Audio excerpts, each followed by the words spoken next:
The process to register has been easier, but Tennessee also does not necessarily make it easier to vote. Tennessee is one of 9 states where you could lose your right to vote forever if convicted of a crime, and it is the only state that counts child support as restitution cost. Depending upon how many years you've been in there.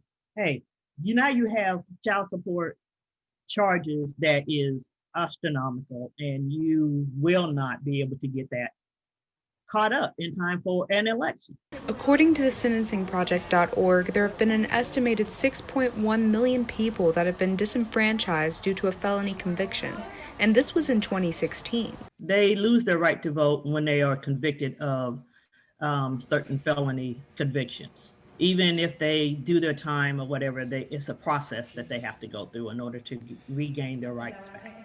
What does a convicted felon have to do to get their right to vote back? They have to have completed whatever sentence there was, and they have to have paid all their restitution, all their court costs, all their child support, anything that is owed. That all has to be paid, and then they can start the restoration process.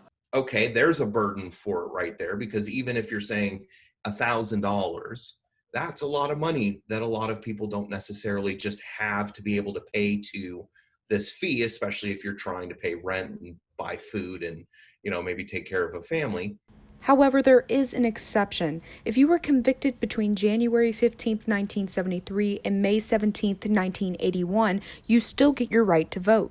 In Tennessee, there's 421,000 in Tennessee that is happen to go through that process. And 21% of those is actually the Black voting population.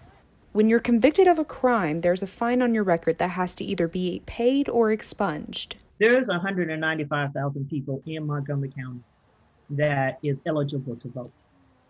There's not many that actually votes. Those being charged for a crime have not lost their right to vote. That right is only lost when you're convicted of a crime. For those serving time while waiting for their sentencing, there are options for you. That we do go to the jail for anybody that's in the jail that wants to vote. And for those who have been convicted, you want to vote in the next election. Now is the time to start your process. With APSU TV News, I'm Angela Peterson.